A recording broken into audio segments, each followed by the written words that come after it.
Welcome to my YouTube channel.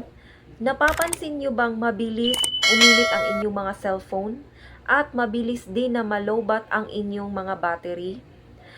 Para maiwasan na mabilis na mag-overheat ang inyong mga cellphone, ganito dapat ang inyong gagawin. Sundan nyo lang ang video na ito.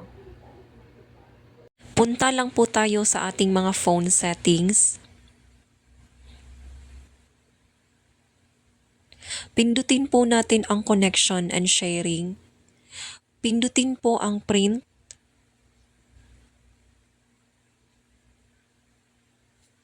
Pindutin ang default print service. Ito lang po ang kailangan nating i-turn off dahil every time na gumagamit tayo ng cellphone ay automatic na nag-scan ito sa mga malapit na devices sa kanya. So yun lamang po at sana po ay merong natutunan. Hanggang dito na lang po ang aking video at maraming salamat po sa inyong panonood.